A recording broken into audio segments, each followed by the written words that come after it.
So, hello everyone, how are you doing? So, I hope you understood the first chapter completely. So, what we have learned in the first chapter, we understood about what the origination of human being. कैसे जो है human being originate हुए थे, ठीक है, कैसे वो primate से मॉडर्न की ओर को बढ़ रहे थे, ठीक है, कैसे उनके बीच में कंसाइंस लेवल डेवलपमेंट हो रहा था, कैसे उनके फीचर्स चेंज हो रहे थे, वो जो डिफरेंट डिफरेंट स्टेजेस थी हमने उनके बारे में पढ़ा था. And in this chapter we are going to understand about their writing and city life. ठीक है, जो उनका राइटिंग स्किल जो थी वो डेवलप हो रही थी. अब क्यों इंपॉर्टेंट है राइटिंग स्किल, ठीक है, क्यों ज़रूरी पड़ गई थी, ये सारी चीज़ें हम इस चैप्टर में पढ़ने वाले हैं. ठीक है, सिटी लाइफ कैसे डेवलप हुई, ठीक है, या क्यों इसकी ज़रूरत पड़ी, तो इसके बारे में हम इस चैप्टर में पढ़ने वाले हैं. चलो देखो देखो सिंपल सी बात, एक एक दिस इज़ वेरी क्लियर कि क्या एक राइटिंग होना बहुत इंपॉर्टेंट है. क्यों, इसका मॉडर्न टाइम पे भी एक एग्जांपल ले सकते हैं. अगर आप किसी कोर्ट में जाते हो और कोई केस अगर तुम लड़ रहे हो तो तुम वहाँ पे क्या क्या दिखाते हो, राइटिंग्स को दिखाते हो. और उन राइटिंग, तुम्हारे वर्ड्स की वैल्यू नहीं होती है, बट तुम्हारे राइटिंग, जो तुम्हारे पास राइटिंग वाला एविडेंस है उसकी बहुत ज़्यादा वैल्यू होती है. ठीक है, तो अगर उस देखो यही चीज़ पास्ट में लेके चलो, जिनकी राइटिंग्स थी, जिस सिविलाइजेशन की राइटिंग्स थी, जिस सोसाइटी की राइटिंग्स थी, और हमें एज अ फोशल्स वो मिले हुए थे, हमें उन्हीं को एविडेंस मान के हम उनकी हिस्ट्री को समझते हैं. ठीक है, that's why this writing is important. तो इसलिए राइटिंग जो है अलग अलग सिविलाइजेशन में डेवलप होना स्टार्ट हो गई थी. ठीक है, चीज़ों को लिखना, चीज़ों को प्रॉपरली कन्वर्शिएट करना, चीज़ों को नेक्स्ट जनरेशन तक पहुंचाना. तो देखो, अगर राइटिंग स्किल है तुम्हारे पास, तभी तो जाके अपना कल्चर वो लोग क्या कर सकते हैं, नेक्स्ट जनरेशन को पहुंचा सकते हैं, सिखा सकते हैं. ठीक है, और दूसरी चीज़ राइटिंग, देखो एक छोटा सा बिजनेस है तो चलो हम मान लेते हैं कि वो बिना राइटिंग के चल जाएगा, मान लेते हैं, इट्स जस्ट एन अजम्पशन, वो भी पॉसिबल नहीं है. लेकिन अगर एक प्रॉपर सिविलाइजेशन की के बिजनेस की बात करें, पूरी कंट्री के बिजनेस की बात करें, तो इट्स लाइक इम्पॉसिबल. अगर आपके पास राइटिंग, अगर if you don't know how to write things, तो मुझे नहीं लगता कि वो बिजनेस कभी चल पाएगा. तो ठीक है, राइटिंग होना और रिकॉर्ड्स होना क्या होते हैं, बहुत इंपॉर्टेंट हो जाते हैं. तो इसलिए हम पढ़ने वाले हैं, हम स्पेशली इस चैप्टर में फोकस करने वाले हैं जो सबसे एंशियंट सिविलाइजेशन थी, which is what, Mesopotamia civilization. उसमें कैसे और क्यों ज़रूरत पड़ी राइटिंग की, और कैसे डेवलपमेंट हुआ, और वो किस तरीके से जो है अपने को एक्सप्रेस करते थे. ठीक है, हम इसके बारे में, उनके राइटिंग स्किल्स के बारे में देखेंगे, और क्या उनके अर्बनाइजेशन के बारे में देखेंगे, जो उनका जो एक वेल प्लान जो सिटी थी उनकी, उसके बारे में समझेंगे. Let's move on. देखो, अभी तक जितने भी सोर्सेस हैं उनके अकॉर्डिंग हम कहते हैं कि Mesopotamia is the ancient civilization. अब Mesopotamia is the ancient civilization बोल दिया, पहले हम समझते हैं सिविलाइजेशन क्या होता है. सिविलाइजेशन इज अ सोसाइटी, और वो कैसी सोसाइटी जो अपने आप में डेवलप्ड हो रही है, अपने कल्चर को डेवलप कर रही है, अपने बिजनेस को डेवलप कर रही है, या फिर डेवलप कर चुकी है. तो वो सोसाइटी अपने आप में क्या कहते हैं, या फिर कह सकते हो जिसका अपने आप में क्या होता है, एक proper business, proper culture, proper rule and regulations होते हैं, तो वो अपने आप में क्या है, एक सिविलाइजेशन है. तो वैसे एक, अब I hope civilization is clear now. Ancient civilization की बात करें तो वो क्या है, मेसोपोटामिया. ठीक है, तो सबसे पुरानी सिविलाइजेशन है. अब देखो मेसोपोटामिया का, the question is why we coined this Mesopotamia. इसको हम मेसोपोटामिया क्यों बोलते हैं, याद रखना, मेसो मीन्स होता है मिडल, एंड पोटामास मीन्स होता है रिवर. यानी कि रिवर के, यानी कि टू रिवर्स के एक बीच में जो है ये सिविलाइजेशन डेवलप हुई थी. That's why we call it what, Mesopotamia. ठीक है, तो यानी कि रिवर्स कौन कौन सी थी अगर हम बात करें, तो वो जो टू रिवर्स थी वो कौन कौन सी थी, यूफ्रेट्स एंड व्हाट, टाइग्रिस. ठीक है, यानी कि टू रिवर्स हैं जिनके बीच में जो है मेसोपोटामिया क्या है, जो सिविलाइजेशन है वो क्या हुई थी, डेवलप हुई थी. और ये अभी एट प्रेजेंट के टाइम पे ये कौन सा पोर्शन है, इराक जो कंट्री है उसके आसपास का, या इराक कंप्लीट, ये पूरा का पूरा एरिया जो है प्रेजेंट टाइम पे आता है, जिसको हम पहले मेसोपोटामिया के नाम से क्या है जानते थे. चलो आगे बढ़ते हैं. अब ये दिस इज़ द मैप. देखो, मैप नॉलेज होना बहुत इंपॉर्टेंट है if you are the student of what, humanities. देखो तभी तो समझ में आएगा. अगर तुम इसमें ध्यान से देखो, यहाँ पे क्या है, देखो ये रहा यूफ्रेट्स, और ये क्या है अपने आप में, टाइग्रिस है. ठीक है, और ये जो बीच का पोर्शन है ये पूरा का पूरा क्या है, ये पूरा का पूरा इराक वाला पोर्शन है, या फिर मेसोपोटामिया सिविलाइजेशन जहाँ पे डेवलप हुई थी वो है, ये मेसोपोटामिया है. ठीक है। अब आसपास का फिजिकल ज्योग्राफिकल मैप देखें अगर, this is the Black Sea, Caspian Sea, ये क्या है, रेड सी, ठीक है। ये चीज़ें पता होनी बहुत ज़रूरी है। And the near by country is what, Iran, ठीक है। चलो देखो आगे बढ़ते हैं, लेट्स मूव ऑन। अब देखो ये प्रेजेंट जो है ये वर्ल्ड का जो है पॉलिटिकल मैप है। यहाँ पे अगर हम बात करें इराक को ढूंढने की, तो इराक कहाँ पे है, if you focus this is the Iran, इसके बगल वाला जो पोर्शन है, this portion is what, Iraq. इसके आसपास की कंट्रीज, नियर बाई कंट्रीज, ये थोड़ा बहुत नॉलेज होना तो बहुत इंपॉर्टेंट है गाइज, ये पता होना चाहिए। चलो अभी हम अपने टॉपिक से नहीं हटते हैं, दिस इज आवर टॉपिक। अब देखो क्या है, अब ये पुराना टाइम है, ठीक है। पुराना टाइम का मतलब क्या है, सिविलाइजेशन, मेसोपोटामिया सिविलाइजेशन डेवलप हो रही है, ठीक है। तो क्या उस टाइम पे कोई दूसरे लोग या दूसरा कल्चर, देखो कल्चर तो डेवलप हो रहा था, अलग अलग जगह पे डेवलप हो रहा था, क्योंकि जो ह्यूमन बींग थे वो अलग अलग जगह पे क्या हो रहे थे, मॉडर्न बनते जा रहे थे, ठीक है। हमने बात की थी अफ्रीका में अलग चल रहा है, जर्मनी में अलग चल रहा है, एशिया में अलग चल रहा है, ठीक है। तो डेवलपमेंट हो रहा था हर जगह पे, ठीक है। और जब डेवलपमेंट हो रहा था तो उसका मतलब क्या है, वहां पे भी उस टाइम पे भी अपना डोमिनेंस को शो करने के लिए, सब्जुगेशन करने के लिए लोग जो थे या सिविलाइजेशन वाले जो थे, इधर उधर दूसरी सिविलाइजेशंस में जाते थे, ठीक है। अपना डोमिनेंस को जो है प्रेजेंट करते थे, यानी कि मैं बड़ा हूं ये दिखाना था उन्हें भी उस टाइम पे भी।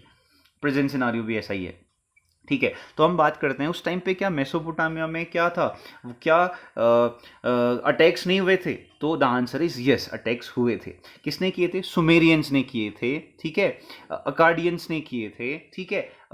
तो बेबीलोनियन ने किए थे, ऐसे बहुत सारे अटैक्स हुए थे कहते हैं, ठीक है। तो उसके साथ साथ पे, इन अटैक्स के साथ साथ पे उसका नेम भी चेंज होता गया। तो एंशियंट सिविलाइजेशन है मेसोपोटामिया, तो यहाँ पे उसके बाद उसका नाम चेंज हुआ, सुमेरियन सिविलाइजेशन भी कहते हैं हम उसी को कहते हैं, अकाडियन सिविलाइजेशन भी कहते हैं उसी को, उसी पोर्शन को कहते हैं जहाँ पे मेसोपोटामिया है। और इन्होंने क्या किया, सुमेरियंस एंड अकाडियंस ने फिर उसके बाद उनका डेवलपमेंट करना क्या किया, स्टार्ट किया, किसका, उस मेसोपोटामिया एरिया का, ठीक है। अब देखो, अब क्वेश्चन ये आता है कि अगर ये लोग इतने डेवलप थे तो हम एंशियंट सिविलाइजेशन मेसोपोटामिया को क्यों कहते हैं, तो ये सुमेरियंस आए कहाँ से थे, तो ये एक्चुअल में एक कॉन्ट्राडिक्टरी क्वेश्चन है। अभी तक हमें इसका प्रॉपर प्रूफ नहीं मिला हुआ है, क्योंकि एक तरफ तो हम क्या कह रहे हैं, हम कह रहे हैं कि भाई Mesopotamia is the ancient civilization, और उसके बाद हम ये भी कह रहे हैं कि सुमेरियंस आए थे और उन्होंने क्या किया था, काफ़ी ज़्यादा यहाँ पे इम्प्रूवमेंट किया था या फिर डेवलपमेंट किया था, ठीक है। अगर वो इतना डेवलपमेंट करना जानते थे तो सिंपल सी बात है, सुमेरियन जहाँ से आए थे तो वो वहाँ पे भी तो उन्होंने डेवलपमेंट किया था, तो एंशियंट सिविलाइजेशन वो क्यों नहीं है। तो ये अपने आप में क्या है, एक इट्स अ कॉन्ट्राडिक्टरी क्वेश्चन। लेकिन फिलहाल हम मान लेते हैं कि ये कहीं से आए थे और एंशियंट हमारी क्या है, मेसोपोटामिया ही है, ठीक है। तो ध्यान रखना इस चीज़ का। अब बात करते हैं, देखो यहाँ पे लिखा है the first known language of Mesopotamia was Sumerian. तो उसके बाद वो लोग आए और उन्होंने सिखाई, एक लैंग्वेज सिखाई जिसको हम क्या कहते हैं, सुमेरियन लैंग्वेज कहते हैं। This is why this civilization is otherwise called as Sumerian civilization. अब बात करें Akkadian civilization, around 2400 BC when Akkadian speakers arrived and established their rule in southern part of Mesopotamia, it is also called Akkadian civilization। तो ऐसे ही करते हुए ऐसा और भी आए, जैसे जैसे कौन आए भाई, बेबीलोनियंस आए थे, ठीक है, 2000 BC के टाइम पे। ये एसरियास यानी कि एसेरियंस आए थे। तो ये सब लोग जो हैं धीरे धीरे करके आए और इन्होंने क्या किया, मेसोपोटामिया में अपनी जगह बनाना स्टार्ट किया, और उसका नाम भी धीरे धीरे टाइम के अकॉर्डिंग क्या है, चेंज होता गया। तो टाइम लाइन्स इंपॉर्टेंट हो जाती हैं फिर हमारे लिए। तो सुमेरियंस कब आए थे, 3500 से लेकर के 2300 BC तक। अकाडियंस कब आए थे, बेबीलोनियंस कब आए थे, एसेरियंस कब आए थे। ये सब जो है टाइम लाइन कभी कभी अपने नोट्स के लिए, आपके नोट्स के लिए एग्जाम पॉइंट ऑफ व्यू से इंपॉर्टेंट हो जाता है।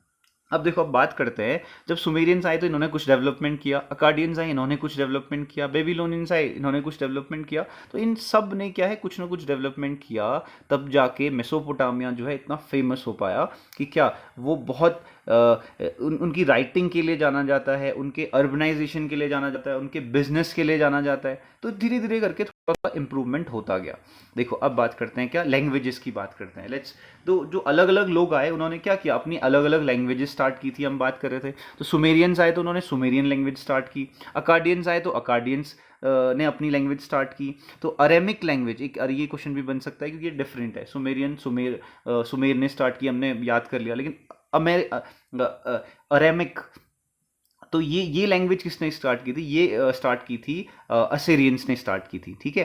अरामाइक लैंग्वेज, ठीक है, रिमेंबर दिस। अब आगे बढ़ते हैं थोड़ा सा, अब बात करते हैं किसके, Mesopotamia was known for its, यानी कि मेसोपोटामिया किसके लिए सबसे ज़्यादा जाना जाता है भाई, जाना जाता है लिटरेचर के लिए, यानी कि लिटरेचर यानी कि राइटिंग स्किल्स के लिए जाना जाता है, याद रखना ये चीज़, ठीक है। यानी कि उस टाइम पे लिटरेचर पोर्शन जो है काफ़ी ज़्यादा डेवलप हो चुका था, इसका मतलब ये होता है।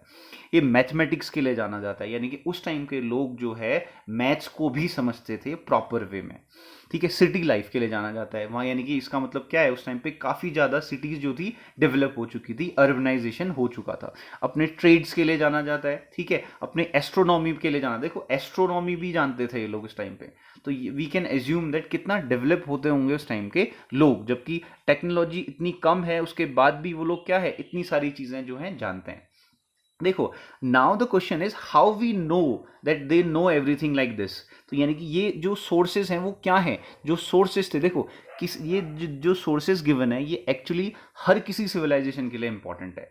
अगर कोई भी क्वेश्चन आता है तुम्हारे पास, कोई भी तुमसे क्वेश्चन पुट अप करता है कि भाई बताओ ये सिविलाइजेशन को हम जानते हैं, इनके सोर्सेज क्या हो सकते हैं, तो ये जो गिवन है जो सामने स्क्रीन पे दिख रहा है तुम्हें, यही सोर्सेज इंपॉर्टेंट है।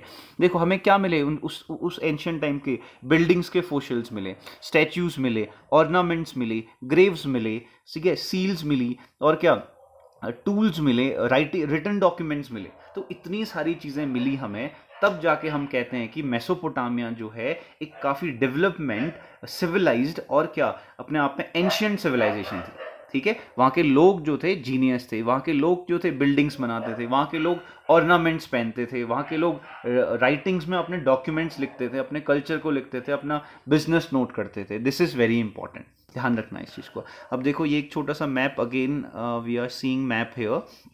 चलो देखो ये यहाँ पे कुछ है, देखते हैं इसमें कुछ डिफरेंट दिखता है तो हम बात करते हैं। देखो बेबीलोनियन कहाँ पे किस पोर्शन में आए थे मेसोपोटामिया के, ये दिखाया हुआ है शायद। एसिरियंस कहाँ से आए थे ये दिखाया हुआ है, ठीक है। ये जो ये पूरा पोर्शन है ये अपने आप में क्या है, ये पूरा पोर्शन जो है मेसोपोटामिया वाला पोर्शन है, ठीक है। अभी बात करते हैं इसकी। Next is again here map we are seeing. चलो बात करते हैं, अब बात करते हैं हम प्रॉपर वे में किस चीज़ की, जो मेसोपोटामिया था उसका जो ज्योग्राफिकल स्ट्रक्चर है इसका एक्सप्लेनेशन है, ठीक है। अब देखो सिंपल सी बात है, डायरेक्शंस हमें मालूम है, उस डायरेक्शंस में जैसे नॉर्थ ईस्ट वाला पोर्शन है, तो नॉर्थ ईस्ट जो पोर्शन है वो क्या था, ग्रीन ट्री से कवर्ड होता था, यानी कि एक फॉरेस्ट वाला इन्वायरमेंट था वहाँ पे नॉर्थ ईस्ट साइड पे। अब डायरेक्शन बताने की I hope so I need not to give you the knowledge of direction. This is what east, this is what west, north and south. तो ये जो पोर्शन होगा वो क्या होगा, नॉर्थ ईस्ट वाला, जिस पोर्शन की हम बात कर रहे हैं। अगर हम मैप में देखें तो मैप में जो नॉर्थ ईस्ट वाला पोर्शन है हमने बात की वो क्या है, ग्रीन ट्री कवर्ड है, उसमें माउंटेन रेंजेस हैं डिफरेंट डिफरेंट, ठीक है, वाइल्ड फ्लावर्स हैं with enough rainfall to grow crops, यानी कि क्रॉप्स रेन फॉल्स प्रॉपर होती है उसमें। एग्रीकल्चर यहाँ पे स्टार्ट हो गई थी 700 से लेकर के 7,000 से लेकर के 6,000 BC में। एंड देन नॉर्थ की अगर हम बात करें तो stretched of upland called steppes, यानी कि जो नॉर्थ वाला जो पोर्शन था यहाँ पे क्या थे, स्टेपीज थे। स्टेपीज को इस यहाँ पे यानी कि यूरोप में स्पेशली, और ये जो इराक वाला पोर्शन है वहाँ पे जो बड़े बड़े घास के फील्ड होते हैं ना, the land of grasses, they are called steppes, ठीक है। अब देखो जिसको हम उत्तराखंड में कहते हैं बुग्याल, ठीक है, जो ये स्टेपीज हैं, जो ये बुग्याल होते हैं उसमें क्या होता है, छोटी छोटी घास होती है, यानी कि क्या होती है, एक बहुत बड़े फील्ड होते हैं, ग्रास के फील्ड होते हैं। तो वहाँ पे सबसे अच्छा चीज़ क्या होती है, वहाँ पे जो स्पेशली भेड़ चराने वाले आपको बहुत सारे दिखेंगे, ठीक है। आई hope so you can imagine, ठीक है। तो ये क्या है, तो ये जो पोर्शन है, जो नॉर्थ वाला पोर्शन है, वो एनिमल हस्बेंड्री के लिए जो है इंपॉर्टेंट था, ठीक है। अगली बात करें अगर हम इसके आगे देखें, इन द ईस्ट में क्या था भाई, ईस्ट में काफ़ी सारी रिवर्स की ट्रिब्यूटरीज थी। अगर रिवर्स की ट्रिब्यूटरीज वहाँ पे हैं तो इसका मतलब क्या है, वहाँ का लैंड काफ़ी क्या होगा, फर्टाइल होगा। अगर वो फर्टाइल है तो इसका मतलब क्या है, वहाँ पे एग्रीकल्चर काफ़ी अच्छा होता होगा।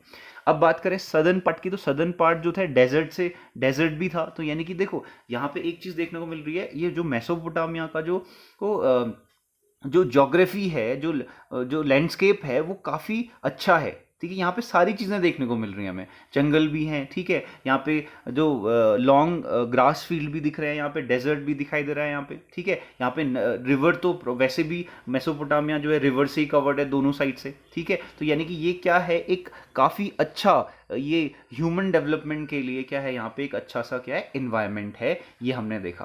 तो अब बात करते हैं क्या एग्रीकल्चर की बात चल रही है या कुछ और भी था। Not only agriculture, Mesopotamian sheep and what goats that graze on the steppe, the north eastern plain and the mountain slope। देखो एनिमल हस्बेंड्री के लिए भी ये क्या है, एग्रीकल्चर के साथ साथ काफ़ी इंपॉर्टेंट था यहाँ, यह जो मेसोपोटामिया की ज्योग्राफी है।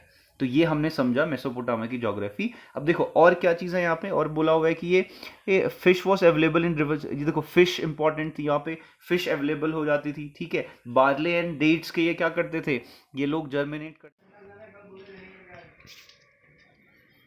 So students, move on to the next topic is what? Urbanism in what? Mesopotamia. तो देखो अभी तक का जो हमने कंक्लूजन, अभी तक जितनी स्टडी की है हमने मेसोपोटामिया में, तो उसके बारे में हम इतना तो कंक्लूड कर सकते हैं कि वो काफ़ी प्रॉस्परस थे।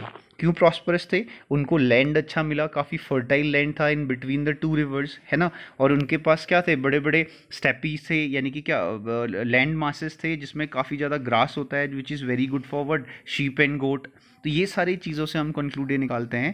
तो इनका जो खेती थी, एग्रीकल्चर एंड फार्मिंग था, वो भी काफ़ी अच्छा था। तो कंक्लूजन ये है कि वो क्या है, काफ़ी प्रॉस्परस थे।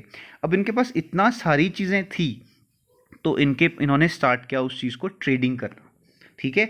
तो यानी कि अब देखो ना, अगर कोई चीज़ हमारे पास काफ़ी ज़्यादा होती है तो हम केवल घर के लिए थोड़ी रखते हैं उसको, क्या करते हैं, अब हम बाहर भाई मार्केट में जो है सेल करना स्टार्ट करते हैं, ठीक है। तो यानी कि हमने क्या किया, उसको हमने ट्रेडिंग करना स्टार्ट किया, यानी कि जो यहाँ के लोग थे मेसोपोटामियन, इन्होंने क्या किया, ट्रेडिंग करना स्टार्ट किया।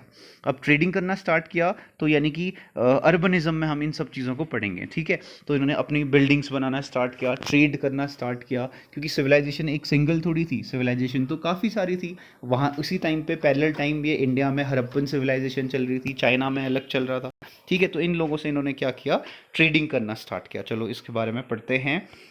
देखो urban centres involve in various economic activities such as food production trade. तो ये क्या करते थे, फूड प्रोडक्शन ट्रेड करते थे, मैन्युफैक्चर करते थे एंड सर्विसेज प्रोवाइड करते थे, ठीक है। तो ये सब चीज़ें स्टार्ट कर लिया था इन्होंने, ठीक है।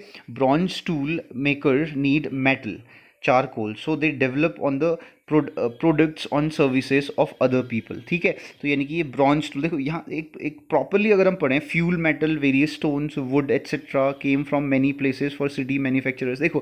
देखो यहाँ पे क्या है, देखो सारी चीज़ें इनके पास नहीं थी, तो ये क्या करते थे, बाहर के यानी कि दूसरा कल्चर है, दूसरी सिविलाइजेशन है, वहाँ से खरीदते थे fuels metals various stone woods etcetera for many places, यानी बहुत अलग अलग प्लेसेस से ये लोग क्या करते थे, यानी कि ट्रेड करके लेके आते थे अपने पास, ठीक है।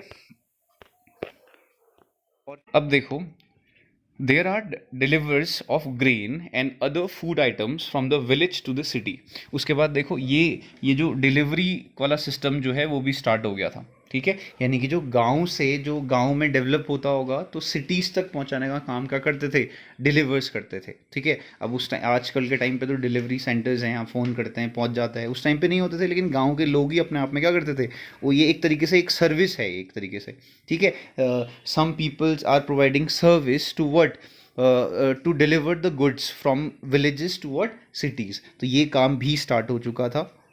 नेक्स्ट इज़ देखो, साथ साथ में किस चीज़ की डिलीवरी या फिर जो ये सर्विसेज थे, जो यहाँ पे जो ट्रेड था वो किस चीज़ का ट्रेड था। देखो एक तरीके से यहीं पे इस छोटे से मैप से ही एजम्पशन कर सकते हैं हम। देखो this is the Iranian plateau, ठीक है। तो ये प्लेट्यू है जहाँ पे हम बात कर रहे हैं। तो यहाँ पे देखो ट्रेड, ये इस मेसोपोटामियन सिटी में ट्रेड किस चीज़ का होता था, गोल्ड सिल्वर, ठीक है। देखो कॉपर है, एलाबस्टर है, तो ये बहुत सारी चीज़ें हैं। यहाँ से हम जज कर सकते हैं या कंक्लूड कर सकते हैं कि उस टाइम पे जो ट्रेडिंग सिस्टम होता होगा वो काफ़ी क्या होता होगा, डेवलप होता होगा, काफ़ी अच्छा होता होगा, ठीक।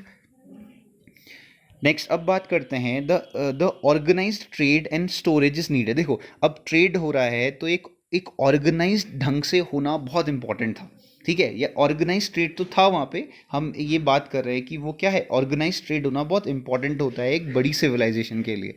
And storage is needed, storage भी ज़रूरी था, ठीक। तो in such system some people command and those, देखो ऑर्गेनाइज्ड का मतलब क्या है, ऑर्गेनाइज्ड ट्रेड होने का मतलब ये है कि जब देखो अब एक स्कूल है, स्कूल में अगर कोई भी प्रिंसिपल ना हो, टीचर्स ना हो, तो क्या वो बच्चों से हो जाएगा, बच्चों से चल जाएगा? नहीं चल सकता, ठीक, दिस इज़ इम्पॉसिबल। तो उसके लिए हम क्या करते हैं, एक एक कमांड देने के लिए हमारे साथ क्या होते हैं, टीचर्स होते हैं, मॉनिटर्स होते हैं, ठीक है, कोऑर्डिनेटर्स होते हैं, प्रिंसिपल्स होते हैं, हाई कमांड अथॉरिटीज़ होती हैं, दीज आर व्हाट अथॉरिटीज़। तो ये क्या, इनका होना बहुत ज़रूरी है to maintain the discipline, to maintain the discipline and to make them realise their duties. तो इस चीज़ के लिए क्या होते हैं, हाई कमांड ज़रूरी होते हैं। तो यहाँ पे भी क्या थे, यहाँ पे भी कमांड करने के लिए लोगों को आगे आना पड़ा, ठीक है, लीडरशिप डेवलप होना स्टार्ट हो गई थी यहाँ पे, ठीक है। Urban economy often requires the keeping of written documents. अब देखो, तो जो जो अर्बन इकोनॉमिक्स थी, देखो वो काफ़ी बड़ी इकोनॉमिक्स हो चुकी, इकोनॉमी बन चुकी है ये, ठीक है, मेसोपोटामिया। तो अगर ये काफ़ी बड़ी इकोनॉमी है तो इनको क्या चाहिए फिर, रिटन रिकॉर्ड्स चाहिए इन सबको रखने के लिए, ठीक है। तो रिटन रिकॉर्ड्स इसलिए भी इंपॉर्टेंट थे, ये हमने सबसे पहले डिस्कशन किया था, तो यहाँ पे कंक्लूड किया हुआ है। अब देखो, अब बात करते हैं movements of goods into cities, यानी कि शहरों में सामानों का संचार। अब अब देखो, अब सामानों को इधर उधर, अभी हमने डिलीवरेंस की बात की थी, सामानों का संचार होने लग चुका था इस टाइम पे, ठीक है। फूड रिसोर्सेज और अबंडेंट, अब यहाँ पे क्या थे, फूड रिसोर्सेज क्या थे, बहुत ज़्यादा थे मेसोपोटामिया, बट लैक्ड स्टोन, लेकिन उनके पास क्या थे, स्टोन्स, वुड, मेटल्स कम थे। तो ये लोग क्या करते थे, दूसरी जगहों से सामानों को क्या करते थे, संचार करते थे, यानी कि वो क्या करते थे, वहाँ से पहुँचाते थे अपनी सिटीज़ में। दे इम्पोर्ट, जो क्या इम्पोर्ट करते थे, देखो यहाँ पे क्लियरली लिखा है, wood, copper, tin, silver, gold, shells, stones and from Turkey, यानी कि टर्की और ईरान से ये क्या करते थे, अपना एक प्रॉपर ट्रेड करते थे और इन मेटल्स को लेके आते। जो ये मेटल्स होते होंगे, मेटल्स क्या है, टूल्स बनाने के काम आते होंगे, ऑर्नामेंट्स बनाने के काम आते होंगे। उस टाइम के लोग भी कुछ ना कुछ क्या ज्वेलरीज वगैरह पहनते होंगे, तो वो ज्वेलरीज के लिए जो मेटल्स होते थे, वो मेटल्स इनके पास नहीं थे। तो इसका ट्रेड वो कहाँ से करते थे, बाहर से करते थे, टर्की से करते थे, ईरान से करते थे, ठीक है। तो ये जो था, ये इम्पोर्ट करते थे बाहर की सिटी से। अब इम्पोर्ट कर रहे हैं, ठीक है, इंपोर्ट कर रहे हैं, तो एक्सपोर्ट भी बहुत सारी चीज़ें करते थे। एक्सपोर्ट के नाम पे इनके पास क्या था, देखो फूड रिसोर्सेज काफ़ी ज़्यादा थे, इनके पास टेक्सटाइल इंडस्ट्री थी अपने आप में, ठीक है। तो यानी कि इन चीज़ों को क्या करते थे, एक्सपोर्ट करते थे, और इंपोर्ट में क्या लेके आते थे, वो मेटल्स लेके आते थे, ठीक है। अब देखो, एक्सपोर्ट और इंपोर्ट का काम हो रहा है, तो सिंपल सा है कि ये इट इज़ वेरी ऑब्वियस कि उनके पास क्या होता होगा, प्रॉपर रोड होती होंगी, ठीक है, ये कंक्लूजन निकला। तो प्रॉपर रोड है, तो वहाँ पे ट्रांसपोर्ट के लिए क्या चीज़, अब गाड़ियाँ तो होती नहीं थी, तो वहाँ पे क्या यूज़ करते थे लोग, ये पॉनीस का यूज़ करते थे, ठीक है, खच्चर का यूज़ करते होंगे, मे बी हॉर्सेस का यूज़ करते होंगे, ठीक है। तो इनका वो क्या करते थे, यूज़ करते थे। देखो, सब चीज़ों को लिंक करते हुए हम कंक्लूड निकाल रहे हैं। देखो, कैनाल्स थे इनके पास, नेचुरल कैनाल्स थे, ठीक है, और जो आर्टिफिशियल कैनाल्स थे, were the routes for the goods transport, transport के गुड्स के लिए हम क्या करते थे, इन सारी चीज़ों का ये लोग क्या करते थे, यूज़ करते थे। तो उसके बाद देखो, इतनी हमने सबसे पहले बात की ना, पॉलिटिकली स्ट्रांग हो रहे हैं, इकोनॉमिकली स्ट्रांग हो रहे हैं, तो यानी कि इन सब चीज़ों का रिकॉर्ड्स रखने के लिए हमें क्या चाहिए था फिर, तो इसीलिए क्या था, the development of writing system in Mesopotamia. तो ये ज़रूरी हो गया था कि एक राइटिंग सिस्टम होना चाहिए, ठीक है, यानी किसी को लिख के भेज रहे हो, कोई इन्फॉर्मेशन दे रहे हो, ठीक है, तो एक रिटर्न और उस ऑथेंटिक रिटर्न चाहिए होता था, ठीक है। तो यानी कोई राजा, उस टाइम पे हमने कहा ना, ओबे के लिए राजा या फिर लीडर या प्रधान कुछ ना कुछ बनना स्टार्ट हो चुके थे ये लोग, ठीक है। तो एक अभी हमने पढ़ा था, ऑर्गेनाइज ट्रेड के लिए क्या होना ज़रूरी था, क्या कहते हैं, कोई ओबे करे, किसी ड्यूटी रियलाइजेशन के लिए कोई लीडर होना ज़रूरी था। जब वो लीडर किसी को आदेश दे रहा है, ऑर्डर कर रहा है, तो वो ऑर्डर रिटर्न में भी देते थे। तो वो ये सारी चीज़ों के लिए जो है रिटर्न सिस्टम डेवलप होना स्टार्ट हो चुका था। सबसे पहले सुमेरियंस ने ही स्टार्ट कर लिया था ये। द फर्स्ट मेसोपोटामियन टैबलेट, देखो सबसे पहले जो टैबलेट यूज़ हुआ था, return in what, 3200 in BC, ठीक है। तो इस टाइम पे ये स्टार्ट हुआ। अब ये कह रहा है कि क्या, अब देखो यहाँ पे है, by 2600 BC the later becomes what, ये एक है क्यूनिफॉर्म की फॉर्म में था। अब देखो, cuneiform and language was Sumerian language थी, और क्यूनिफॉर्म पैटर्न में इसको लिखते थे। अब हम बात करते हैं क्यूनिफॉर्म पैटर्न क्या है। देखो, क्यूनिफॉर्म पैटर्न में देखो क्या होता था। क्यूनिफॉर्म पैटर्न में देखो एक पूरा का पूरा देखो ऑक्स बना है, तो एक पूरा का पूरा डायग्राम बना हुआ है, ठीक है। अब उस टाइम पे फॉन्ट तो होते नहीं थे, जैसे अभी है। अभी हमें क्या पता है, ABCD मालूम है, हमें क्या पता है, क ख ग मालूम है, ठीक है, अ आ मालूम है, हमें कॉन्सोनेंट मालूम है, हमें वॉवल्स मालूम है। तो उस टाइम पे ऐसा कुछ तो था नहीं। तो वो क्या करते थे, एक किसी भी सेंटेंस को या फिर किसी वर्ड को एक्सप्रेस करने के लिए क्या करते थे, डायग्राम्स बनाते थे, ठीक है। तो डायग्राम्स बनाते थे, तो डायग्राम्स देखो ऐसे ऑक्स के लिए ये बनाया हुआ है, देखो ये, ठीक है। तो वी कैन सी इधर नंबर्स बोट ऐसा कुछ बनाया हुआ है, ठीक है। तो ये अब बात करते हैं अब ये दिस इज द वर्ड, क्या था ये, क्यूनिफॉर्म। अब क्यूनिफॉर्म को समझते हैं, क्यूनिफॉर्म क्या था। देखो ये सब राइटिंग्स हैं किसकी, सुमेरियंस की राइटिंग्स हैं, ठीक है। ये जो है फोसिल्स हैं जो ये इमेज में बनी हुई है, यू कैन सी। अब देखो क्यूनिफॉर्म को समझने, देखो अब क्यूनिफॉर्म मेथड जो थी राइटिंग की वो क्या थी, अगर हम बात करें, जस्ट लुक एट हेयर। ये क्या है, एक क्ले टैबलेट है, ठीक है, एक मिट्टी है और क्या, तो और मिट्टी में कुछ ऐसा कुछ केमिकल या फिर कुछ ऐसा मिलाया होगा कि वो क्या है, अपने आप में एक थोड़ा सा स्ट्रांग है। अब इसमें क्या करा इन्होंने, ठीक है, इसको क्या किया, इसमें क्या करते थे, वो इंग्रेव करते थे, कौन से, वो जो डायग्राम्स थे, जो वर्ड्स थे, ठीक है, यानी कि इनके इनके लिए जो फॉन्ट्स थे, ठीक है, वो लोग इसमें क्या करते थे, इसमें सारी चीज़ें क्या करते थे, इम्बेड करते थे, ठीक है। तो यानी कि यहाँ पे इंडिकेट किया और इसको धूप में सुखा देते थे। अब धूप में सुखाया तो वो क्या बन जाता था, एक परमानेंट शेप ले लेता था। तो उसके बाद वही जो थी उनकी क्या थी, जो इस टाइप की जो हमने इसके पहले डायग्राम्स देखे थे, यही क्या है, अपने आप में इनकी प्रॉपर राइटिंग्स हैं, बस हो गया। फिर बाद में जाके हमने इनको समझा कि ये क्या है, जो हिस्टोरियंस होते होंगे, साइंटिस्ट होंगे, उन्होंने समझा क्यूनिफॉर्म क्या था। तो उन्होंने देखा, देखो 10 सन लिखा हुआ है, तो यहाँ पे लिखा है देखो डेवलपमेंट होते जा रहा है ऐसे ऐसे करके, ठीक है। तो ये देखो ध्यान से, अगर क्या है, सन के लिए ऐसा सिंबल यूज़ किया है, बाद में ऐसा सिंबल यूज़ किया है, तो इसको अगर छोड़ दें, बस ये समझो कि ये क्या है, एक पूरा का पूरा ये जो रिप्रेजेंटेशन है, जो डायग्राम है 10 सन के लिए है, माउंटेन्स के लिए पूरा का पूरा है, ठीक है, फिश के लिए पूरा का पूरा है। तो ऐसे करके इन्होंने काफ़ी सारे फॉन्ट यूज़ किए अपने, ठीक है, डायग्राम्स को यूज़ किया इन राइटिंग। अब देखो, अब सोचो खुद, हर एक वर्ड के लिए अलग डायग्राम है, तो इसका मतलब इनके पास क्या होते होंगे, बहुत सारे फॉन्ट्स होते थे। तो उस टाइम पे जो स्टडी होती थी तो वो काफ़ी टफ थी, यानी कि जो लिखता था चीज़ों को, वो उसको याद करना काफ़ी टफ होता था। अगर वो टफ होगा याद करना, तो यानी कि इनके टाइम की जो राइटिंग होती होगी वो बहुत टफ टास्क होता होगा। अब अगर टफ टास्क है तो क्या करते थे, जो राजा महाराजा थे ना, जो टफ टास्क होते थे, तो राजा जो थे वो लोग नहीं पढ़ते थे ज़्यादा, और जो पढ़ लेता था तो वो उसका एक बहुत बड़ा अचीवमेंट माना जाता था, ठीक है। जैसे यहाँ पे लिखा है, king and very few could read and write. देखिए, king and very few could read and write, there are hundred of signs. देखो हंड्रेड्स ऑफ साइन, यानी कि बहुत सारे, समझ लो बहुत सारे साइंस होते थे, ठीक है, इसलिए टफ होता था समझना।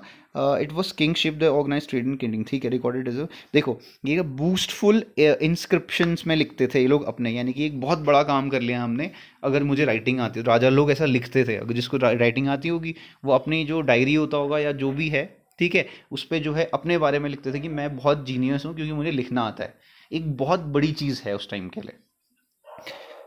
तो ये था हमारे पास पोर्शन, और हम बात करें कुछ डायग्राम्स की। तो ये देखो, Mesopotamian tablets contain pictures like science and numbers लिखा हुआ। अब तुम इसको ध्यान से देखो तो ये क्या हुआ है, एक तरीके से ये इनग्रेव्ड है, एक मिट्टी के क्ले में, यानी कि क्ले टैबलेट में इंग्रेव किया हुआ है, ठीक है, किसी वुड की छोटी सी स्ट्रिप से, ठीक है। तो ये है हमारे पास क्यूनिफॉर्म मेथड। अब देखो राइटिंग वॉज यूज फॉर, अब राइटिंग क्यों यूज़ होती है वो तो हमें पता है, कीपिंग रिकॉर्ड्स, मेकिंग यानी कि making dictionaries, giving legal validity to land transfers, ठीक है, यानी कि लीगल जो वैलिडिटी होती थी, जो अपन बात कर रहे थे, जो अभी के टाइम पे एफिडेविट समझ लो, तो एफिडेविट प्रोवाइड करने के लिए, मैरीज क्या है यहाँ पे, narrating the deeds of the king के ऑर्डर्स को देने के लिए समझ लो, ठीक है। तो announcing the changes the king had made in the customary laws, जो लॉज अगर वो बना रहे हैं तो लॉज को कौन से लॉज को इम्प्लीमेंट करना है, ये गाँव तक पहुंचाना है लॉज को, तो वो लिख के देते थे ऐसे, और वहाँ जाके उसके बाद सुनाया जाता था किंग ने ऐसा ऐसा कहा है, ठीक है। Storing information end of sending messages, तो ये सारी चीज़ें राइटिंग में यूज़ होती थी। तो आज हमने पढ़ा है कि क्या, जो मेसोपोटामिया थी, वो एंशियंट सिविलाइजेशन थी, उसने क्या है, लिखना कैसे शुरू किया, और why this writings are important, ठीक है। अब हम मिलेंगे नेक्स्ट वीडियो में।